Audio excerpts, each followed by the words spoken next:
আসসালামু আলাইকুম, কেমন আছেন সবাই? বেশ কিছুদিন আগে এই ফুলের এমব্রয়ডারি টিউটোরিয়ালটি আপনাদের সাথে শেয়ার করেছিলাম। আজ এই ফুলটি দিয়ে ছোট্ট একটি সুজদানি তৈরি করা দেখাবো আপনাদের। আমি প্রথমে কাপড়টি 4 ইঞ্চি বাই 5 ইঞ্চি করে কেটে নিয়েছি। তারপর এই কাপড়টি আরও একটি সাদা কাপড়ের উপর রেখে একই সাইজে এক টুকরা কাপড় বের করে নিব। কাপড়টি কাটা হয়ে গেলে আমি চারপাশ থেকে হাফ ইঞ্চি পরিমাণ জায়গা রেখে একটি লেস লাগিয়ে নিচ্ছি। এই লেসটি আমার ঘরে পড়েছিল, তাই ভাবলাম সুজদানিটিতে লেস দিয়ে দিলে দেখতে ভালো লাগবে। আমি চারপাশ থেকে হাফ ইঞ্চি পরিমাণ জায়গা রেখেই কিন্তু লেসের সেলাইটি করে নিচ্ছি। আমার লেসটি সেলাই করা শেষ প্রায়। এবার আমি সুতাটি কেটে নিব। লেসের বাড়তি অংশটুকু আমি কেটে নিলাম। তারপর আরও একটি যে কাপড় কেটেছিলাম আমি সাদা কাপড়, ওইটার উপরে উল্টা করে রেখে আমি চারপাশ থেকে সেলাই করে নিব।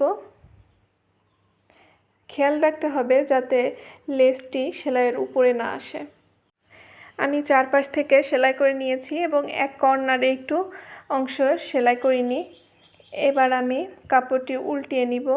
যে অংশটুকুতে আমি ফাঁকা রেখেছি তার অপোজিট থেকে আমি একটা কাঠি বা যে কোনো কিছুর সাহায্যে আমি উল্টিয়ে নিব। কাপড়টি চারপাশ থেকে ভালো করে আস্তে আস্তে করে টেনে উল্টে নিতে হবে।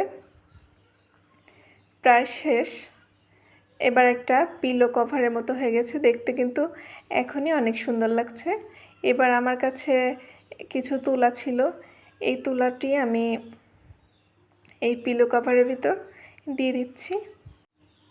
পিলো কভারের যে অংশটুকুতে আমি খালি রেখেছিলাম, সেলাই করেছিলাম না, এই অংশ থেকেই কিন্তু তুলাগুলা পিলোর ভিতর দিয়ে দিচ্ছি। তুলাগুলো একটু ছিঁড়ে ছিঁড়ে দিয়েছি, আপনারাও এভাবে ছিঁড়ে ছিঁড়েই দিবেন, তাতে একটু ফ্লাফি হবে।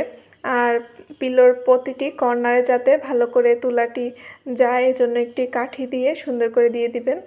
এবার আমি পিলোটি কম্বল ফোল্ড দিয়ে সেলাই করে নিয়েছি। সুতার বাড়তি অংশটুকু আমি কেটে নিব।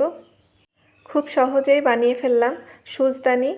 সুচ যাতে না হারিয়ে যায় এজন্য কিন্তু এই সুজদানিটি আপনারা বানাতে পারেন। দেখতে প্রচুর কিউট হয়েছে। আপনাদের এই ভিডিওটি ভালো লেগে থাকলে অবশ্যই কমেন্ট করে জানাবেন।